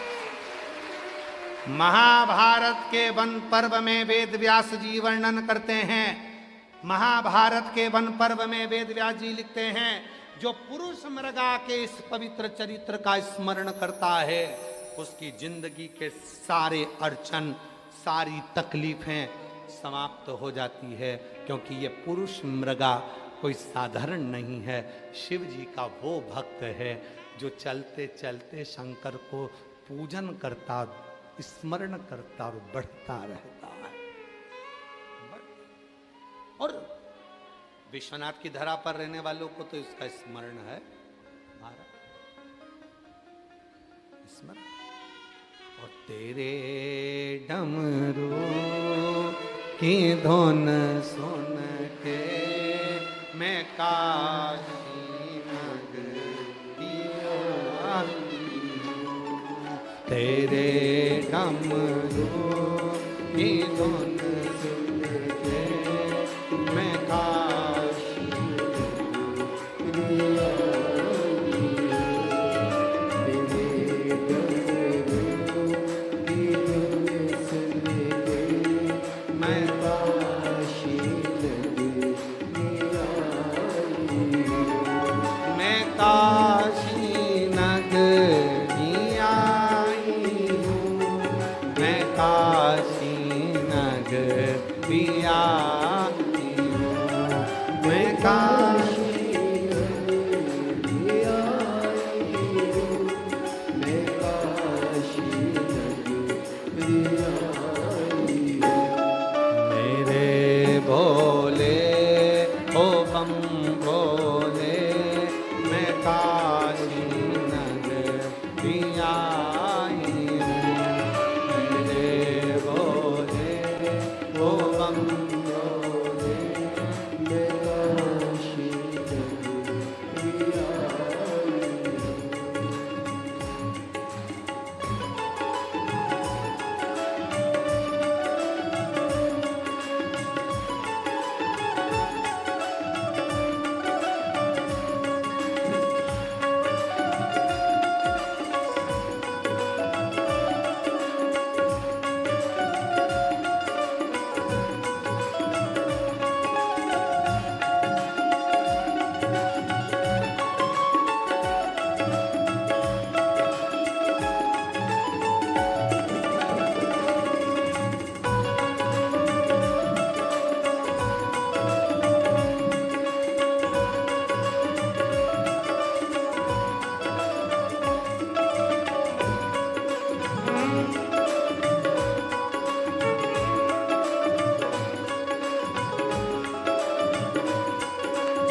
गंगा है, सुना है तेरी काशी उसी गंगा को नहाने को मैं काशी नगरी आई हूँ। उसी गंगा को नहाने को मैं काशी नगरी आई हूँ। मेरे भोले ओ बम बोले मैं काशी नगरी आई हूँ। मेरे भोले ओ बम बोले मैं काशी नगरी आई हूँ।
सुना है हमने ओ भोले तेरी काशी में मुक्ति है। सुना है हमने ओ भोले तेरी काशी में मुक्ति है। सुना है हमने ओ भोले तेरी काशी में मुक्ति है। सुना है हमने ओ भोले तेरी काशी में मुक्ति है। उसी मुक्ति को पाने को मैं काशी नगरी आई हूँ। उसी मुक्ति को पाने को मैं काशी नगरी आई हूँ। मेरे भोले ओ बम बोले मैं काशी नगरी आई हूँ। मेरे भोले ओ बम बोले मैं काशी नगरी आई हूँ।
काशी में गौरा है। सुना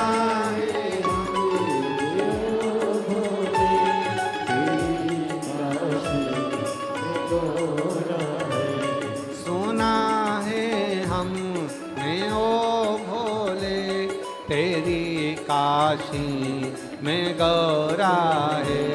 सुना है हमने तेरी काशी में गौरा है। उसी गौरा को पाने को मैं काशी नगरी आई हूँ। उसी गौरा को पाने को मैं काशी नगरी आई हूँ। मेरे भोले ओ बम भोले मैं काशी नगरी आई हूँ। मेरे भोले ओ बम भोले मैं काशी नगरी आई हूँ। मैं काशी नगरी आई हूँ। मैं काशी नगरी आई हूँ। मैं काशी नगरी आई हूँ। मैं काशी नगरी आई हूँ। हार हार।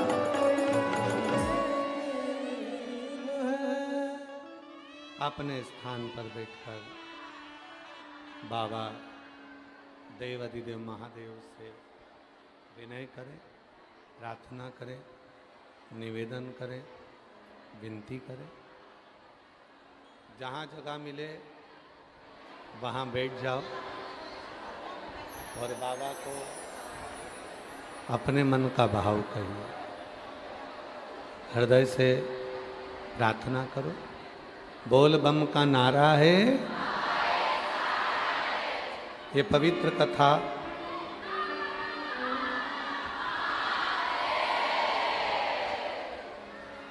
ये पवित्र शिव महापुराण की कथा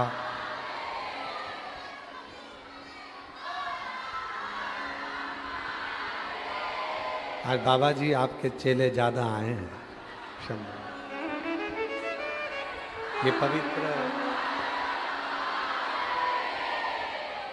शिव महापुराण की कथा आज कथा का चतुर्थ दिवस है। चतुर्थ दिवस की कथा चल रही है और ये कथा 15 अगस्त को विराम हो जाएगी।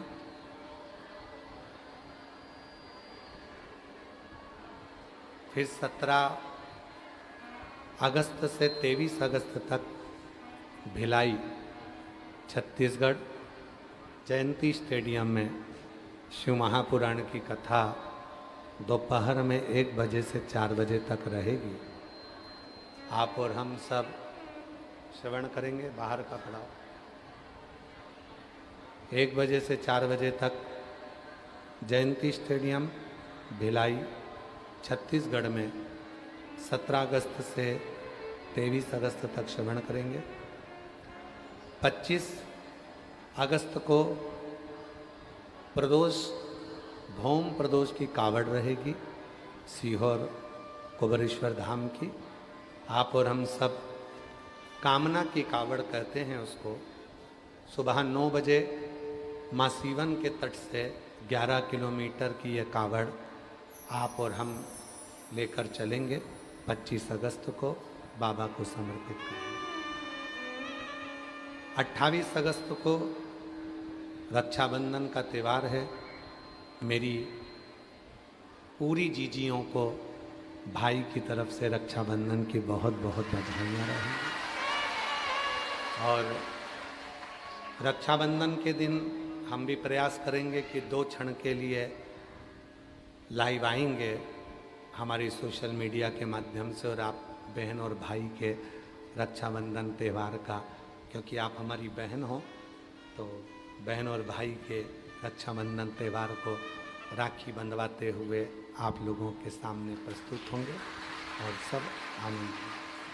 11 सितंबर से 17 सितंबर तक उचहारा रायबरेली उत्तर प्रदेश में शिव महापुराण की कथा रहेगी।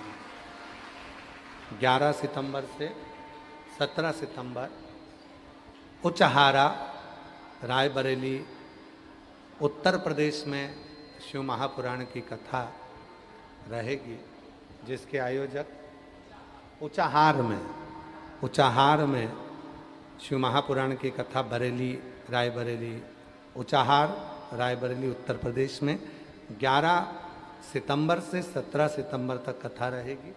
आयोजक पांडे श्री मनोज पांडे जी उसके आयोजक रहेंगे। कैबिनेट मंत्री हैं उत्तर प्रदेश सरकार के, एक बार उनके लिए भी जोरदार ताली बजाकर साथी का। फिर 20 सितंबर से 26 सितंबर तक हमारी जो गादी की कथा होती है सीहोर की, अग्रवाल महिला मंडल जो 30 वर्षों से लगातार कराती आ रही है अग्रवाल धर्मशाला में, वो कथा अग्रवाल महिला मंडल की 20 सितंबर से 26 सितंबर तक रहेगी। इसके बाद में 13 अक्टूबर से 17 अक्टूबर तक जितेंद्र पुनोजा पाटिल जी नेवाली बड़वानी मध्य प्रदेश में कथा रहेगी। उसके बाद में 30 अक्टूबर से 5 नवंबर तक उन्नाव उत्तर प्रदेश में शिव महापुराण की कथा उन्नाव उत्तर प्रदेश में 30 अक्टूबर से 5 नवंबर तक रहेगी। कथाओं के ही क्रम में 24 फरवरी से 2 मार्च 2027 की कथा तारा बाबा की कुटिया सिरसा हरियाणा में रहेगी। 24 फरवरी 2027 से 2 मार्च 2027 तक तारा बाबा की कुटिया सिरसा हरियाणा में शिव महापुराण की कथा रहेगी। बाबा को अपने मन का भाव कहें, प्रार्थना करें, विनय करें, निवेदन करें, विनती करें। काशी की पूर्ण पवित्र भूमि है। अपने दिल का भाव बाबा की इस पवित्र धरा पर, गंगा माँ के तट पर, बाबा की इस पवित्र कथा में कुबेरेश्वर बाबा की जो पोथी, कुबेरेश्वर बाबा के कंकर शंकर की भूमि से जो यहाँ आई है, उससे विनय करते हुए साथ में बोलें, प्रार्थना करें।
शिव शंकर जपू तेरी माला, भोले बाबा जपू तेरी माला, भोला सब दुख काटो, ओ भोला सब दुख काटो। वैष्णव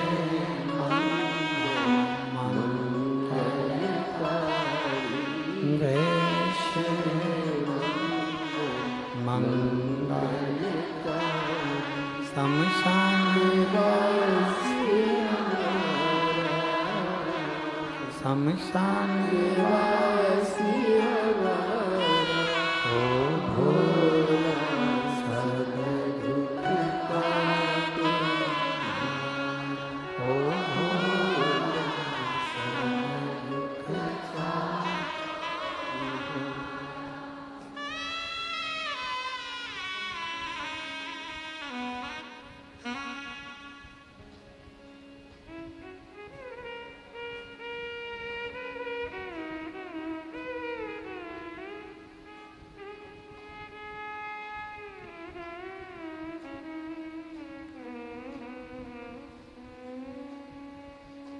बाबा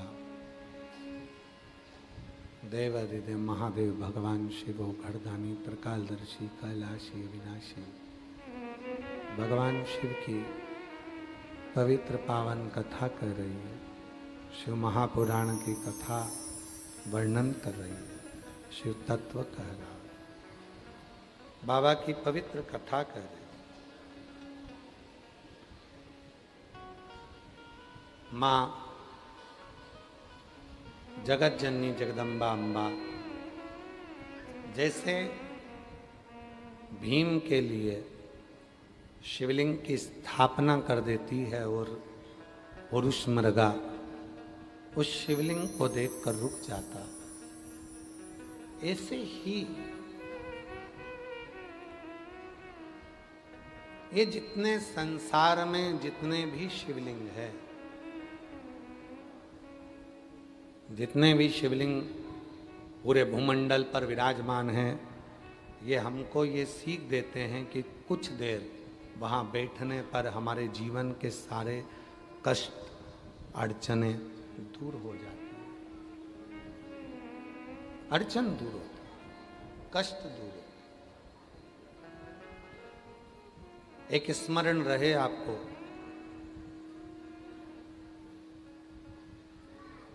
कि शिव जी ने जिनको पकड़ा उनको आखिरी तक नहीं छोड़ा। शिव जिनको पकड़ते हैं उनको छोड़ते हैं। नंदी शिव जी ने पकड़ा, छोड़ा नहीं। भृंगी शिव जी ने पकड़ा, छोड़ा नहीं। श्रृंगी शिव जी ने पकड़ा, छोड़ा नहीं। शिव जिनको पकड़े उनको छोड़ते नहीं। 33 कोटि देवताओं में केवल एक देव अधिदेव महादेव ऐसे हैं जो बड़ी मुश्किल से तो अपने होते हैं, और अगर अपने हो गए तुम उनको छोड़ भी दोगे तो भी शिव तुमको कभी नहीं छोड़।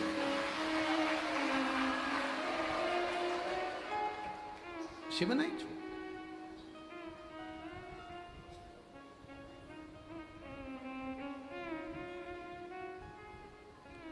काशी में ढूंढा जिन्हें अवंतिका में पाया। काशी में ढूंढा जिन्हें अवंतिका में पाया। शिव भक्तों के हृदय में, भक्तों के हृदय विश्वनाथ का ठिकाना। भक्तों के हृदय विश्वनाथ का ठिकाना। दुनिया वाले क्या जाने मेरा रिश्ता पुराना है। कोई संबंध आपका हमारा रहा है शिव जी से।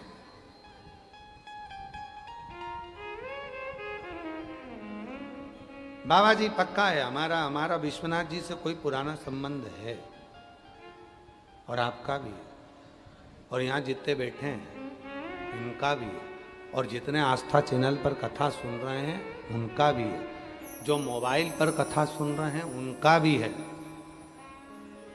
अगर संबंध नहीं होता तो बंसल जी तुम्हें दिल्ली से यहाँ नहीं बुलाते, वकील साहब, हरियाणा वाले, भटिंडा वाले, जितने यहाँ बैठे हो तुम लोग, कहाँ अम्बाला, बीटा, जायसवाल, जितने जितने बैठे हो ना, तुम जितने बैठे हो, तुम्हें कोई यहाँ नहीं बुलाता। कौन किसके यहाँ बुलाता है? आज के जमाने में शादी होती है तो लोग पड़ोसी को नहीं बुलाते, संबंध होगा तो बुलाएंगे, नहीं तो लोग सगे भाई को नहीं बुलाते, संबंध होगा तो बुलाएंगे। और तुम विश्वनाथ जी की पवित्र भूमि पर अगर शिव पुराण की कथा हो रही है और तुम आए हो तो समझ लेना कि तुम्हारी रिश्तेदारी पक्की है, कोई साधारण नहीं है, मंद भारी है।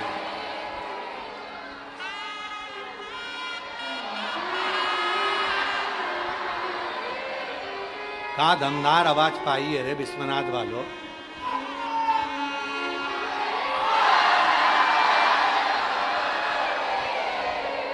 जोरदार संबंध है तुम्हारा, रिश्तेदारी है तुम्हारी। अच्छा कहीं जाते हो तो छाती ठोक के बोला करो, फालतू की बात करना मती, तू हमें जानता नहीं है। हम उसके साथ रहते हैं जो जहर पीकर भी अमृत देना जानता है। जानते नहीं मेरे को लोग आते हैं ना, जब लोग कई, यहाँ तो ठीक है, बहुत चौकसी में कथा चल रही है, तुम लोगों को आने की अनुमति नहीं है, ऑनलाइन सुनने की अनुमति है, पर जहाँ कहीं बड़ी बड़ी कथा होती है तो वहाँ लोग फ़ोन लगा देते हैं। लगाऊं क्या फ़ोन? मुझे यहाँ से जान दो अंदर और बैठने दो, तुम मेरे को पहचानते नहीं, मैं उनकी रिश्तेदार हूँ, तुम मुझे जानते नहीं हो। उसने तुरंत फ़ोन लगाया, पर भगवान की इतनी कृपा होती है कि जहां वो फोन लगाती है वहां नेटवर्क खत्म हो जाता है। ये बड़ी कृपा है। जब बड़ी बड़ी कथाएं होती है तो कथा में नेटवर्क चले जाता है, लगा फोन किसको लगाएगी। फिर वहां वो रिश्तेदारी काम नहीं आती, फिर रिश्तेदारी क्या काम आती है? ए भैया चले जान दे रे, तेरे हाथ जोड़ो, ए पुण्य लगेगा रे, सीवर वाला बाबा के देख लूंगी, वो सीवर वाला बाबा मेरे को एक बार देख लेगा, बस उतने में मेरा काम हो जाएगा रे, मेरे को चले जा, तेरे हाथ जोड़ो। अब वो फोन काम नहीं करा और वो काम कर गया। इतने में तो जितने गार्ड लगे थे ना, बाउंसर वाउंसर को, जितने पुलिसकर्मी, उन्होंने कह दिया बेचारी के जान दे। और जैसे ही वो दरवाजे से अंदर आई, उतनी देर में तो उसका रुतबा ही बदल गया। वो पीछे पीछे तो नहीं, अंदर आके आगे आगे बैठी, जो आगे आके बैठी सब उसको देख रही, किसी की पहचान वाली है। चतुर्वेदी जी से पूछो इनकी है, बंसल साहब तुम्हारी, केसरवाणी जी तुम्हारी, सतुआ बाबा जी तुम्हारी, किसकी पहचान वाली? अब सब आश्चर्य में पड़े, ये है किसकी वाली? अब कौन बताए कि ये विश्वनाथ वाली? कौन बताए? हमारे दो ही रिश्ते, हमारे दो ही रिश्ते, एक हमारे भोले बाबा, एक हमारे भोले बाबा, और दूजी गोरा रानी सरकार, हमारे दो ही रिश्ते, हमारे। अब तो यहाँ तो संबंध की बात हो जाती है, तो यहाँ चले किसकी? आज वो एक लड़का, वो होटल में एक लड़का गाना गा रहा था, टिंकू जिया, टिंकू जिया, क्या बताओ, झाड़ू पोछा लगा रहा था और गाना गा रहा था टिंकू जिया। तो हमको भी याद आ गया, विश्वनाथ गोरा के पिया, गोरा के पिया, हमको भी काशी बुला लिया। हमको भी याद आ गया है, सही है। विश्वनाथ गोरा के पिया, गोरा के पिया, हमको भी काशी बुला ही लिया। अब बाबा ने बुलाया तो वो तो प्रेम की बात, तो वो गा रहा था टिंकू जिया, टिंकू जिया। हमने भी सोच लिया कितना प्यारा गा रहा है, तो हमने भी सोचा विश्वनाथ गौरा के पिया, गौरा के पिया, हमको भी काशी बुला ही। अब तुमको गाना चाहिए, काशी वालों को गाना चाहिए, हमको भी कथा में बुला ही। शिव है, औघड़दानी है, शंभु है, त्रिकालदर्शी, माता जगत जननी। जितने शिवलिंगों का निर्माण संसार सागर में, जितने भी शिव मंदिर हैं, जितने भी शिवलिंग हैं, ये संपूर्ण जगत का कल्याण करने वाले, संपूर्ण। महाराज कितना सुंदर लिखा है, मां नर्मदा जी के जल से निकले हुए शिवलिंग की प्राण प्रतिष्ठा नहीं भी होती। मां नर्मदा जी के जल से निकले हुए शिवलिंग की पूजा